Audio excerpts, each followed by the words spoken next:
Public speaking is an extremely powerful skill. Once mastered, it's gonna amp up your other skills by 10x, if not more.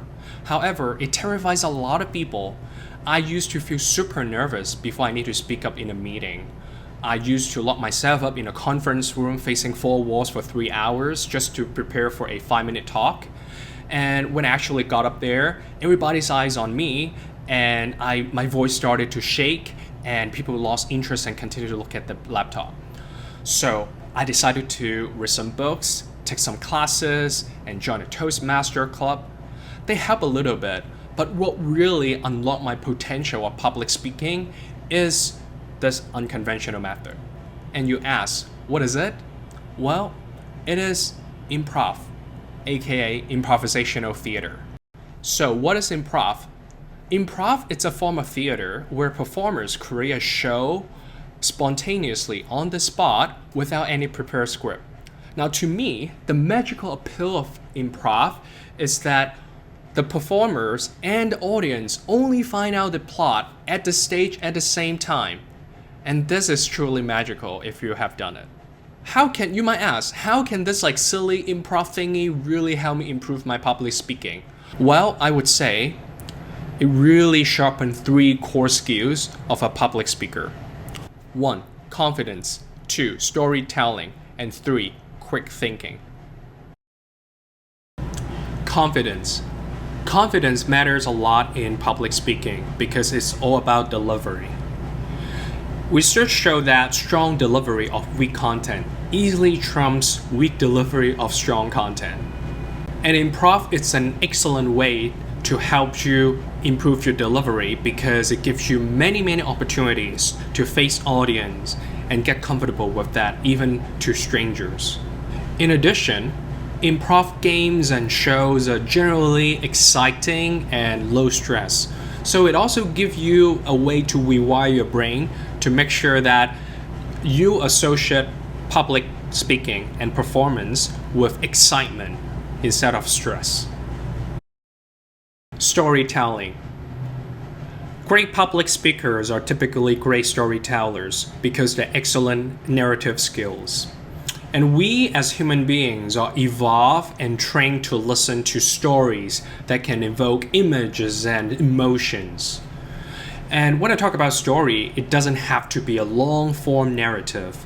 Sometimes a few words can be as effective as a long story or novel because it can conjure up the mental image, vivid image in the reader or in the listener's mind. For example, I was listening to a book, Millionaire Fast Lane, this morning, and the author was arguing against getting rich slow through indexing investing and stuff like that versus the getting rich fast. And the title of the chapter was actually very interesting, just a few words, but it's a great story. And he was saying that if you want to get rich slow, basically you're talking about wealth in a wheelchair. Think about it. Wealth in a wheelchair. Just 4 words, literally. It's so vivid, so effective, because it conjures up the image in my mind when I listen to it. So, improv is an excellent mechanism to help people develop their narrative skills because it leverages the non-verbal and the verbal skills to help practitioners to craft a compelling storytelling in front of a big audience, even though they're kind of strangers and you don't really know them. For good or bad, there is a strong element of showmanship in public speaking. Quick thinking. People are generally impressed by a witty response, even though it is probably not the best response or the most in-depth response.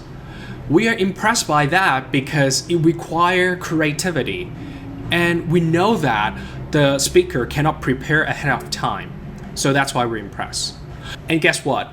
Thinking on your feet, it's something that you can build just like a muscle, just like your bicep and tricep. It's something that you can build, especially in improv, because all the improv scenes are unexpected situations.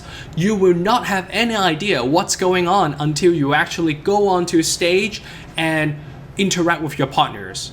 So, the more you practice improv, the better and quicker you can respond gracefully in unexpected situations. As you build the muscle over time, you will even be able to groove into unexpected situation instead of like just nervous for any question that might come your way. Now, we talked about how improv can help build all those 3 core skills in public speaking: confidence, storytelling, and quick thinking.